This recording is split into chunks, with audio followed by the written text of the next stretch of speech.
Corporate chat में अब हमारे साथ जुड़ गए हैं कोटक एएमसी के MD and group president Nilesh Shah. Nilesh ji, बहुत बहुत शुक्रिया समय देने के लिए ईटी नाउ स्वदेश को। हम आपसे जानना चाहेंगे, कुछ रिपोर्ट्स जो हम पढ़ रहे थे उसमें ये सामने निकल कर आया कि जो एवरेज कैश लेवल्स हैं म्यूचुअल फंड सेक्टर में वो अब 3.2 लाख करोड़ के आसपास पहुंच चुके हैं। Is that broadly correct? आपका क्या व्यू बन रहा है इस रिपोर्ट पर?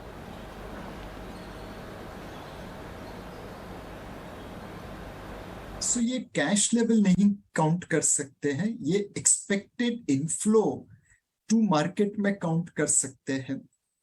आज active mutual fund 14.5 lakh crore के आसपास है, उसमें तकरीबन 5% के आसपास कैश बैलेंस है। तो 70,000 करोड़ रुपया एक्टिव म्यूचुअल फंड्स के पास कैश में पड़ा है, जो हम मार्केट में निवेश कर सकते हैं अगर मार्केट करेक्ट होता है। मार्केट ऊपर जाएगा तो शायद हम ये पैसा निवेश नहीं करें, बट मार्केट अगर सस्ता हो जाए तो डेफिनेटली निवेश करेंगे। एक कैटेगरी है बैलेंस एडवांटेज फंड और असेट एलोकेटर फंड करके, जिसमें हम सस्ती मार्केट में ज्यादा पैसा इक्विटी में निवेश करते हैं। तकरीबन 1.25 लाख करोड़ उस कैटेगरी में है। आज इक्विटी एलोकेशन 50% के आसपास है। गिरती हुई मार्केट में ये मैक्सिमम एलोकेशन 80% के आसपास जा सकता है। तकरीबन 50,000 करोड़ रुपया बैलेंस एडवांटेज फंड कैटेगरी से गिरती हुई मार्केट में निवेश हो सकता है। तीसरा, ईपीएफओ सालाना 40,000 करोड़ रुपया इन्वेस्ट करता है इक्विटी म्यूचुअल फंड के थ्रू मार्केट में।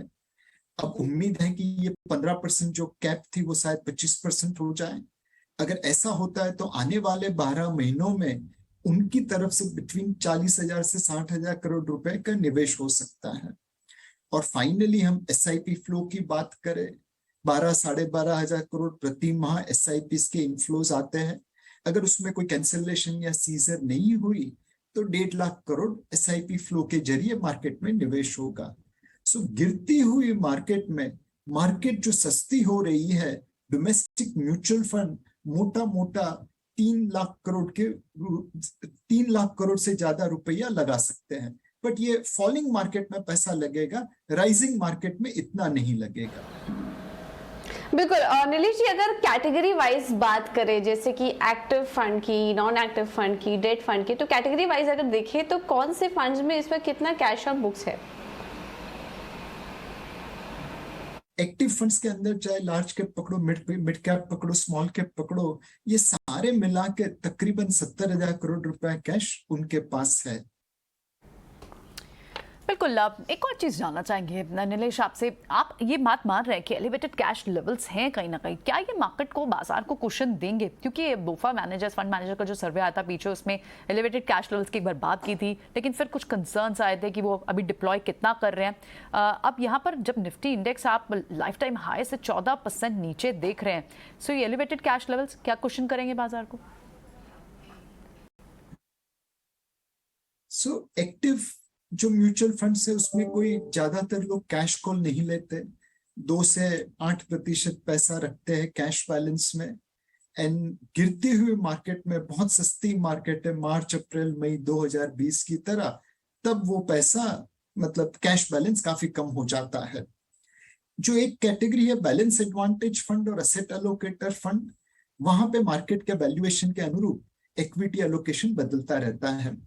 जैसा अगर मैं कोटक बैलेंस एडवांटेज फंड के बारे में बात करूं तो हम 20 से 80% इक्विटी में लगा सकते हैं डिपेंडिंग अपॉन मार्केट वैल्यूएशन। जनवरी 2020 में 39% इक्विटी एलोकेशन था, मार्च 2020 में बढ़ के 75% हो गया बिकॉज वैल्यूएशन सस्ता हो गया। आज तकरीबन 50% के आसपास है। अब यहां से मार्केट और नीचे गिरती है मार्च अप्रैल 2020 की तरह, तो हम 80% लेवल पे पहुंच सकते हैं। तो गिरती हुई मार्केट में बैलेंस एडवांटेज फंड टाइप के फंड में से काफी पैसा मार्केट में आएगा। चढ़ती हुई मार्केट में वो काउंटर बैलेंसिंग करेंगे माल बेच के। तो क्या ऐसे में नीलेश आपको लगता है कि फंड हाउसेस जो हैं वो इस वक्त कॉशियस हैं बाजार में? अगर अभी भी कंसोलिडेशन का एक फेज है, वैल्यूएशन को लेकर भी लगातार बात हो रही है कि वैल्यूएशन फिलहाल अट्रैक्टिव है या चीप है, लेकिन कंसोलिडेशन तो कई सारे एक्सपर्ट्स यहाँ देख रहे हैं। आपको लगता है कि म्यूचुअल फंड्स अभी कॉशियस हैं या फिर वो इस डिप को बाय कर रहे हैं? अक्टूबर 21 से देखें तो प्रति माह म्यूचुअल फंड्स खरीदारी कर रहे हैं। हम अवगत है कि मार्केट में वॉलेटिलिटी बहुत है, अनसर्टेनिटी बहुत है, लेकिन हमें भारत की लॉन्ग टर्म ग्रोथ स्टोरी पे विश्वास है। हम अपने निवेशकों को कह रहे हैं कि इस वक्त मार्केट में अनसर्टेनिटी ज्यादा है, तो वॉलेटिलिटी के तैयार रहिए। ये कोई बैटिंग पिच नहीं है जहां पे आप आके पहले बॉल से चौके छक्के मारना चालू करें। ये बॉलिंग पिच है। सामने जसप्रीत बुमराह जैसे बॉलिंग कर रहे हैं, कल जैसे उन्होंने इंग्लैंड की बल्लेबाजी की हवा निकाल दी, वैसे ही मार्केट में बॉलिंग होने वाली है। आपको सही तरीके से खेलना पड़ेगा। ये मार्केट ऐसी है जहां पे आप equal weight to equity allocation चलाइए, लॉन्ग टर्म के लिए निवेश करिए, ट्रेडिंग मत करिए, लिवरेज निवेश मत करिए, और अगर मार्केट में करेक्शन आता है तब धीरे धीरे करके आपके इक्वल वेट को ओवरवेट में कन्वर्ट करिए। बिल्कुल नीलेश जी, बहुत शुक्रिया, आप अपना समय दे रहे हैं। It's really a pleasure talking to you. Of course यहाँ पर जिस तरह से म्यूचुअल फंड की डेवलपमेंट की हम बात भी कर रहे हैं, ऐसे में वैल्यूएशंस की तर्ज पर अगर देखें बाजार कहाँ पर आपको दिखता है, क्योंकि निफ्टी के वैल्यूएशंस ऐतिहासिक औसत पर नजर आ रहे हैं। ऐसे में दूसरे बाजारों के मुकाबले भारतीय बाजार की स्थिति कैसी नजर आ रही है आपको? करंट वैल्यूएशंस, वॉलेटिलिटी कैसे देख रहे हैं आप? इस वक्त अगर आप निफ्टी का वैल्यूएशन देखें तो हम अपनी हिस्टोरिकल एवरेज के आसपास ट्रेड कर रहे हैं।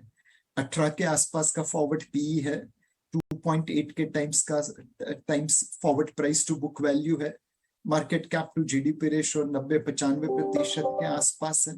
तो मोटा मोटा हम अपनी हिस्टोरिकल एवरेज पे हैं। बट मुझे बाकी लोगों की वैल्यूएशन भी देखनी है। मैं आज बाकी लोगों के सामने, अपने पीयर इमर्जिंग मार्केट कंट्रीज के सामने बहुत महंगा लग रहा हूं। मैं तकरीबन 60-70% प्रीमियम पे अपने दूसरे पीयर ग्रुप के सामने ट्रेड कर रहा हूं। तो दुनिया के सामने मैं महंगा हूं और अपने खुद के मकाम पे मैं हिस्टोरिकल वैल्यूएशन पे खड़ा हूं। नीलेश जी, बाजार पर तो आपकी पैनी नज़र और पकड़ हम समझते हैं, लेकिन मैक्रो आउटलुक भी काफ़ी हद तक आप इंसाइटफुल हमें बताते हैं। ऐसे में मैक्रो फ्रंट पर इन्फ्लेशन की तर्ज अगर देखें, जिस तरह से हमने देखा है डोमेस्टिक मार्केट्स में इन्फ्लेशन है, हालांकि अमेरिकी बाजार में इन्फ्लेशन जो है वो भारतीय बाजार के मुकाबले काफ़ी ज़्यादा नज़र आ रहा है, लेकिन ऐसे में क्या आपको लगता है कि इन्फ्लेशन पिक आउट होता हुआ दिख चुका है? अगर हम ये सोचे कि ऑयल के दाम अभी डबल डिजिट में रहेंगे तो डेफिनेटली भारतीय महंगाई तो पिक आउट हो गई है। बट दुनिया पूरी इंटरकनेक्टेड है, दुनिया पूरी गोल है। पिछले 30 सालों में भारतीय महंगाई का रेट अमेरिकन महंगाई के सामने 4.75% ज्यादा था। पिछले 10 महीनों में अमेरिकन महंगाई का दर भारत की महंगाई के दर से 1.5% ज्यादा है। तो हम अपनी महंगाई को तो काबू में कर लेंगे, बट हमें चौकन्ना रहना पड़ेगा कि यूएस में महंगाई का रेट क्या जाता है, डेवलप्ड मार्केट में क्या जाता है, बिकॉज इन्फ्लेशन ग्लोबली इंटरकनेक्टेड है। चलिए, बिल्कुल, बहुत बहुत शुक्रिया नीलेश, आज समय देने के लिए और ये व्यू पॉइंट हमसे शेयर करने के लिए बहुत बहुत शुक्रिया आपका, आज समय देने के लिए। चलिए बढ़ते हैं आगे।